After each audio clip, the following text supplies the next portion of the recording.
يبدي الفيلم بواحد عفطي اسمه ماكس متلثم ولابس لي نظارة وهي الشمس أصلا ما موجودة، ويكون عنده موعد ويا الدكتور النفسي ويحكي له حالته ويقول له أني كل ما يشوفون الناس دا يموتون، وهاي السالفة عندي من الولادة ودا أعاني منها كلش هواية. ويقول له من انولدت أول الأشخاص اللي ماتوا هم دكتور الولادة والمساعدين مالته، ولما شافوني قالوا شنو هالطفل ألا يطق بالقاع، هذا أحلى طفل ينولد عندنا بالمستشفى. وفجأة زرقت عيونهم وماتوا لأن صارت بيهم سكتة قلبية، والناس الوحيدين اللي ما ماتوا من شافوني هم أهلي. وعلى مود هالشي قررنا نشيل المدينة معزولة حتى تقل عدد الوفيات لما يشوفوني. ويقول لي أنا لقيت أفضل حل إلي يعني بود الناس ما تموت، وهو أنه أخفي وجهه ألبس نظارة، والدكتور بقى صافن عليه مثل الزمال. وما كان مصدق بكلام ماكس لأنه يعتبره مريض نفسي، وأنه الشي دا يصير وياه مجرد تخيلات بعقله، لأنه ماكس دا يعاني من حالات الاكتئاب، واحتمال هذا الاكتئاب هو اللي مخلي ماكس يصير بهالحالة. ولهالسبب الدكتور طلب من ماكس انه يشوف وجهه، بس ماكس قال له ترى اذا شفتني ماكو يما ارحميني اخليك تقوم ترفس بالقاع مثل البزونة. والدكتور يقول له بطل رعانة وانزع النظارة يلا. واول ما ماكس يوخر النظارة اهله يسمعون صوت الدكتور، ومن دخلوا عليه عرفوا انه الدكتور شاف ماكس ومات، وكانت نتيجة الوفاة هي سكتة قلبية. وراها يوصل خبر للشرطة بوفاة الدكتور، بس الشرطة ما كان عندهم اي دليل على انه ماكس هو اللي علسه، وانه هذا الشيء مو بارادة ماكس، فلهالسبب الشرطة تعوفه وما تعتقله. ولما يصير الليل ماكس يتزقنب هو وعائلته، كان وياهم صديقه واللي اسمه دان. ودان كان فد واحد أدبسز وسرسري بس كان قلبه طيب ويحب يساعد ماكس، وهو يدعفس بالتلفون ويدور على أي طريقة تساعد ماكس حتى يطلع من البيت على المود يصير عنده أصدقاء وحتى يعرف يختلط بالمجتمع. فيقرر دان ينزل تطبيق للتعارف، وفعلا يتواعد ويا بنية حتى تلتقي ويا ماكس حتى يشوه وجهه وما يسبب وفاة اي شخص يشوفه. وفعلا يضربه ويخلي دمه بطولة ويروح للمستشفى وهو لابس شاش ونظارات. هذا الشيء اللي خلاه ملفت انتباه المراجعين بالمستشفى. ويلتقي ببنية اسمها أليكس، يطلب منها جريدة حتى يقدر يخفي بيها وجهه، وفعلا تنطهي وياخذها ويرفعها على اساس زعم دا يقرأ بيها. بس الكلاوتشي كانت نيته تختلف، وكانت نيته انه يخفي وجهه عن الناس الموجودة بالمستشفى. بعد وراها يجي سارة ماكس ويستقبل الدكتور ويظل يسولف وياه، وتنتهي المعاينة والفحوصات ويرجع لبيته. وراها يلتقي بدان ويقول له تعال يمي ولك تعرفت لك على بنية ألا ترعط رعط، وحتى تلتقي وياها بموعد غرامي. وبالليل يلتقي ماكس بالبنية واللي كان اسمها أريكا، وهو يبدي يتصرف تصرفات طايشة ويشفص وياها بالحكي لأنه العار أول مرة يحكي ويا بنية. فيبدي يتلوق لها وينطيها قماش أبيض مطرز عليه اسمها. ورا شوية يجي كريب ويقوم يدخن بوجهه ويبقى يحشش عليه ويستهزئ بيه على مود شكله الغريب. عاد ماكس تلعب نفسه ويروح للجسر ويقول خرب حياتي ايش عندي عايش بهالدنيا الخايسة، وهو دا ينتحر وتمر من يم أليكس لبنية نفسها اللي انطته الجريدة وتقول له إذا بيك حظ وفعلا تريد تنتحر روح الجسر ارتفاع أعلى من هذا الجسر، لأنه هذا الجسر ما راح يموتك بس راح يكسرك تكسر. أليكس تقول له أحسن ما تبقى تتملعب على الجسر وتضحك على نفسك تعال وياي. وبقلبه يقول لها ايش قد عوبة انتي ها صدق تريدين تموتيني وليج. وتخلص كلامه وياه وتعوفه وتولي. وماكس يبقى مستغرب من كلامها لأنه المفروض تمنع من هالشي، مو هي تريد تعلسه، بس هي ما كانت مهتمت له ولا دايرت له بال أصلا، لأنه كانت تعرف انه ماكس فد واحد بوخه وما يقدر ينتحر. فعلا تاخد دار المسنين ويخلصون الوقت هناك.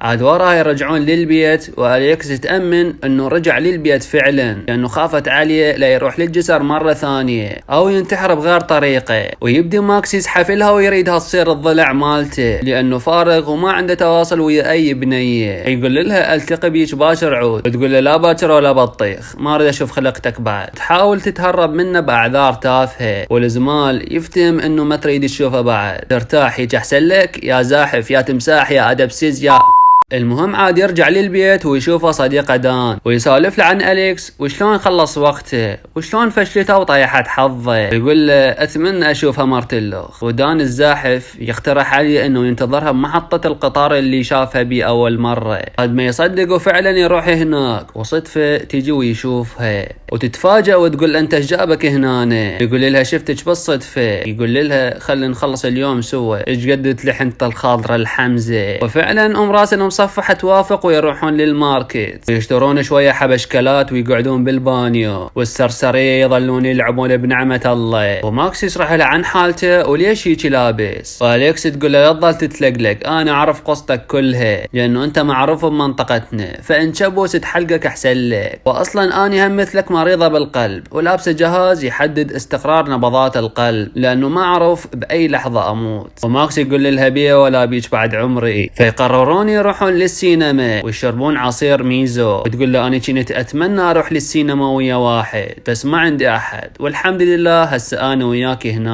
وماكس يطير من الفرحة لأنه بحياته ما سامع هيك كلام حلو، متعود على الرزالة من أهله. تفرح ضلعي هسه ضربك ورا وطيح حظك. عاد وراها ماكس ياخذها لبيته وتنتبه على الحائط وتشوفه متروس بالتطريز. وأليكس يعجبها المنظر وتقول له سوي لي مثلها عود. ويقول لها غالي والطلب رخيص بعد روحي انتي، خرب يومك ايش قد ملطلط. وراها يسألها عن الضوء اللي موجود بإيدها وتقول له هذا الضوء هو ضوء الإنذار ويشتغل لما يصير تصاعد بضربات قلبي، خصوصا إذا عشت مشاعر عالية مثل الحب والعصبية ومن هالسوالف. وتطلب منه انه يشيل النظارة ويقول لها لا تشاقين هيك شقة يا معودة. تلح عليه وتتقرب منه وتشيل النظارة وكل شيء ما يصير واثنينهم يتفاجئون. وانا هم تفاجأت الله وكيلكم. وراها عائلته تشفت عليه ويشوفون ماكس صارت عنده صديقة ويقول لها هولك كنت تسوي يا سرسري. وراها يعرفوه على زميلة السكن واللي اسمها يوشين. ويوشين هاي من ضمن حملة التبادل الطلابي. وثاني يوم ثلاثتهم يروحون حتى يخيمون بالغابة. وأليكس تطلب من ماكس انه تشوف وجهه. يقول لها انت ايش قد لزقه وتلحين الخاطر الحمزة. يقول لها بس ما يخالف تدللين. ويطلب منها تغمض عيونها وتلمس وجهها فقط ويخلي الشاش على عيونها وتتلمس وجهه وتتخيل شكله. ويقول لها ها وهسه ارتاحتي. وراها يخلصون تخييمهم ويرجعون للبيت ويتصل عليها ويطلب يطلع وياها وتقول له اسفة ما اطلع ويا العفطية. وتقول لا دا شاقة يا معود، دا ساعد امي وما اقدر اعوفها. وبالحقيقة تطلع بالمستشفى ودا تعاني من قلبها وضمت هالشي عن ماكس حتى ما تخوف عليها. خرب عقلي ايش قد حنينه. وبهاللحظة امها تطلب منه يطلعون شجرة العيد ميلاد برا. هاي العوبة كانت تدخن جقار بالحديقة والثولة تشمر قطوف الجقار عليها بدون ما تدري وتحترق الشجرة. وداني يحاول يوخرها بس ايده تحترق. عيني دان هي حرقة صغيرونة ايش بيك تطلق. المهم ياخذوه للمستشفى حتى يعالجوه. وبالصدفة ماكس يشوف أليكس وأمها بالمستشفى فيسلم عليها وعلى أمها وبدأ يحكي وياها بس هي ما اهتمت له وتعاملت وياه برود وتجاهلته. وهو يستغرب من تصرفها ويقول له خرب إنه هالاختلافية. وتقول لأمها ترى ماكس مجرد زميل وياي بدار المسنين. وثاني يوم يلتقي بيها ويرزلها رسالة ناشفة تقول له يا معود أمه ما تدري بي أنا عندي أصدقاء وهي دائما تمنعني من الاختلاط لأنه هالشي ممكن يأثر على صحتي. وراها يرجعون لدار المسنين حتى يطمنون على حالة الكبار بالسن واللي يرجلهم بالقبور. وتشوف صديقتها العجيزة وهي على فراش الموت وتتعذب من المرض. وأليكس تنقهر عليها وتروح تاخذ لها ركن وتقوم تبكي. وماكس اللوقي يروح لها ويسألها منو بتشاك اليوم احرق اهله. تقول له هاي المسنة كل ما بقت عايشة دا تتعذب اكثر لانه عايش على الاجهزة والادوية ومن مسؤولية الدار لازم نحافظ على صحتها. وتجيها فكرة وتقترح عليه انه تخلي هالعجيزة تشوف شكله على مود تموت وترتاح من هالعيشة الجايفة. ماكس يقول لها انا ما اعرف اذا اللي يموتون يتعذبون او لا بس ولا يهمك راح اسوي لي 3D. وفعلا يدخل الغرفة ويسلم عليها ويقول لها حجية الاعمار بيد الله وكنا على هالطريق لو تلحقين الشاهدين لا. وينزع القناع والنظارة واول ما تشوفه تفرح وتبتسم له. وراها تموت بسكتة قلبية. بعد فترة أليكس تختفي عن ماكس ويبقى يدزلها رسائل وتبقى معلقة وما تشوفها. ويوم من الايام يقرر يروح لها لبيتها حتى يفتهم شنو السالفة. وفعلا فعلا يروح لها ويسألها عن حالتها الصحية، ويتفاجئ لما يشوف ضوء الانذار مشتغل، وهذا الشيء اللي خلى ماكس يقلق. واليكس تقول له ها ارتاحت هسه؟ هاي كلها بسبب طلعاتي وياك، انا كل ما افرح واتحرك يخليني اصرف طاقة اكثر من اللازم. فماكس يقدم لها الهدية اللي كان موعدها بيها، والهدية هي اسمها مطرز على قطعة قماش ابيض، ويقول لها اتمني امنية، وتقول له اتمنى اخلص من شرطك الزفرة، اقصد اتمنى احضر الحفلة بمدرستي. وبالفعل ياخذها ويروحون هناك ويحضرون الحفلة، ويكونون لابسين اقنعة تلعب 66 نفس، ويبقون يرقصون ويقمزون مثل القرودة. وفجأة أليكس تتعب وتطلع من هالمكان، وتبين انه حالتها الصحية تدمرت كلش. وراها دان يلتقي بحبيبة صديقة كريب، وهو بالاساس كان مسبب لهم مشكلة ويا كريب، وماكس صار بوجه المدفع، فبقى يهدده ويتعارك وياه وينزعون القناع عنه. وحبيبة كريب اول ما تشوفه رأسا تتمدد بالقاع وتموت، وتجي الشرطة وتلزم ماكس وتعتقله، وهو دا يطلع ويشوف أليكس بسيارة الإسعاف ويبقى يحوص عليها، والشرطة تنقل ماكس للسجن، بس بوقت قليل ويطلعون من السجن لأنه هالأمور خارجة عن إرادته. أول ما يطلع من السجن يروح للمستشفى حتى يطمن على حالة أليكس، ويتفاجئ لما يشوف كل هالأدوية ويعرف إنه هالأدوية مو مال قلب، ويعرف همينه إنه أليكس ما تستخدم علاجها، وإنه هي أصلا تريد تموت. وتقول له من أنا طفلة عايش على هالأدوية ما قدرت أتفاعل وأعيش بحرية مثل الأوادم، حاولت أكثر من مرة تشوفني وجهك حتى أموت بس أنت ما قبلت، ما أقدر أروح للجامعة ولا لأي مكان،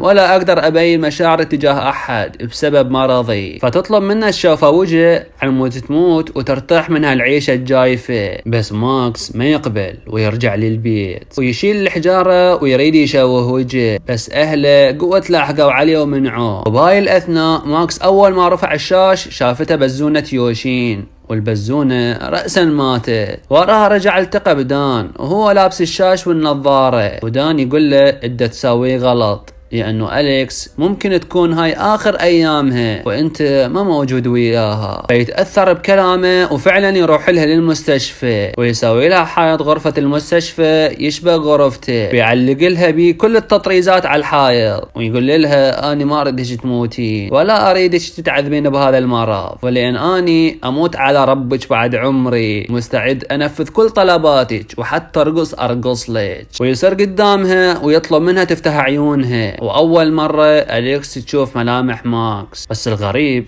إنه أليكس ما ماتت بس تدهورت حالتها الصحية. وبسرعة ماكس طلب الدكاترة حتى يجون يساعدوها، وورا شوية أليكس تموت، وعلى مود سبب وفاتها يقبضون على ماكس. عاد ورا أيام يروح للمحكمة وتسقط عنه الدعوة، لأنه أطباء العدل شهدوا إنه أليكس ماتت بشكل طبيعي بسبب مرضها المزمن، وإنه ماكس ما له أي علاقة بوفاتها. ورا الحادثة تصدرت سالفة ماكس بالجرائد والمجلات، وصارت علش بحلق اللي يسوى والما يسوى، وصار ترند بكل العالم. وكانت اكو ناس ما مصدقه بقصته وقالوا مستحيل طفل زعطوط يسوي كل هالبلاوي. وقسم الثاني من الناس قاموا يستخدموه للمرضى الصايرين اكسباير حتى ينتحرون ويخلصهم من هالعيشه التعبانه. عذروني شباب على هالفيلم الزباله، لو حاكي لكم قصه حياتي كان بها احداث اكثر من هذا الفيلم العاوي. اعوضكم بالايام الجايه، مع السلامه.